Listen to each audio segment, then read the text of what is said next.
Welcome to Business Exit Success, the podcast dedicated to helping small business owners on how they can successfully transition out of their business on their terms while also living a life of purpose and fulfillment after the sale. I am your host, certified financial planner and certified exit planning advisor, Tom Poltersdorf. Hello, everybody. Welcome back to Business Exit Success.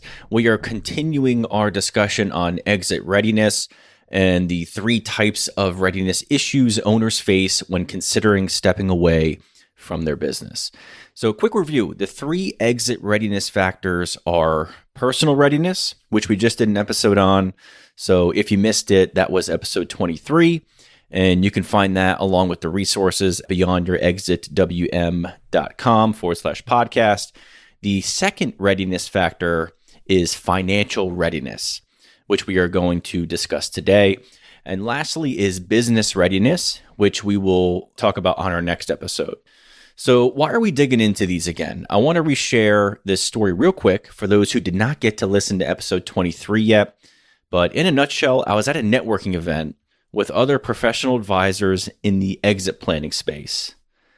And I ended up talking to a few M&A advisors, and I found out they were turning away over 500 businesses a year who were looking to go to market and sell.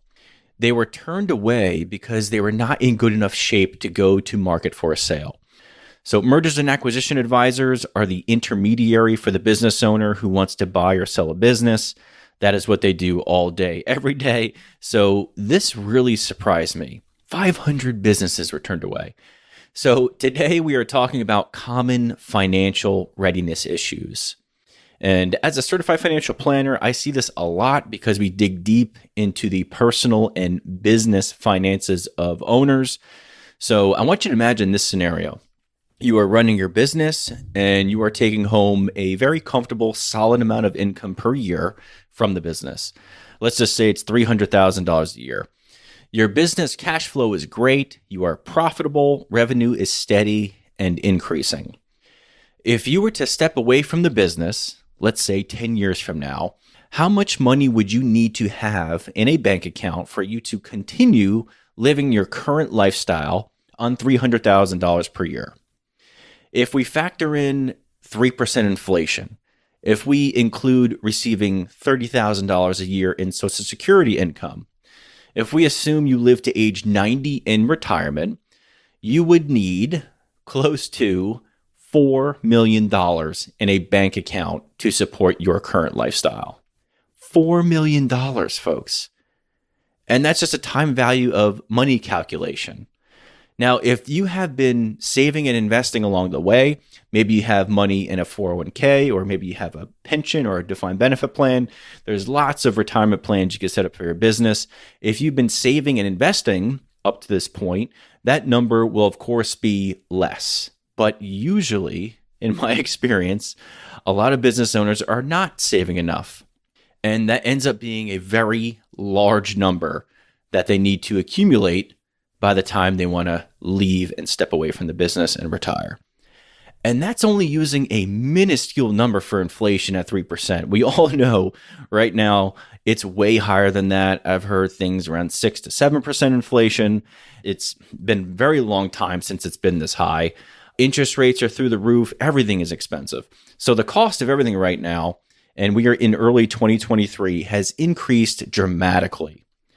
Statistically, not just business owners, but anybody in any profession, including folks making high six figures, do not save enough for their financial future. And in my experience, again, business owners, usually we're dumping all of our money back into the business, right? Trying to get it to grow and increase our revenue, hire good quality employees.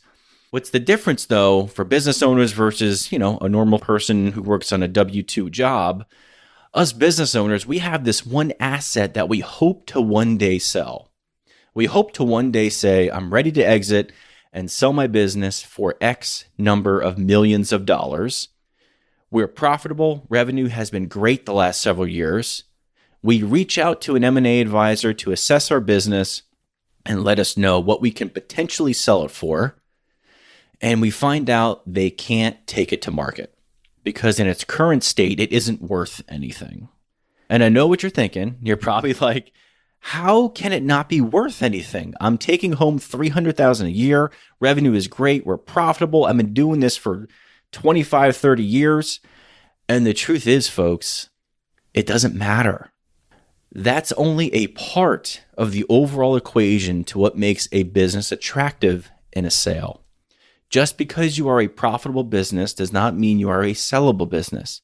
In fact, more than 80% of a company's value is tied to the intangible assets of the business and not the financials. And with this, we're sort of segueing into common business readiness issues. So I will continue more on that in the next episode.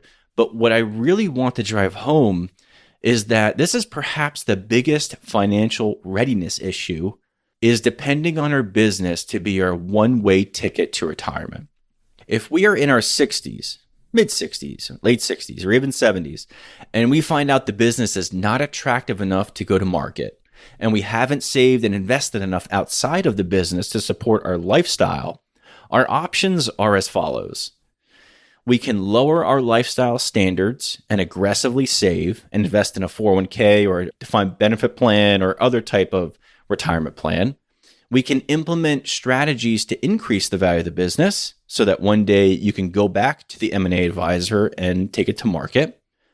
Or we do a combination of both of these, which honestly ends up being the case.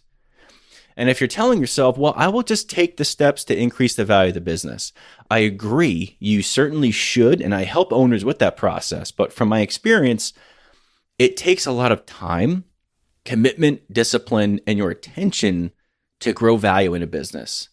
On average, if you're really looking to do exit strategy and value growth strategy within your business, a solid time frame is 3 to 5 years. Obviously, there's owners that come up and they're like, I need to sell this thing in a year. Usually it's because of a health issue. And that's where you start grabbing low-hanging fruit. What are some things they could do quickly in the business to add some immediate value? And then you try to get what you get.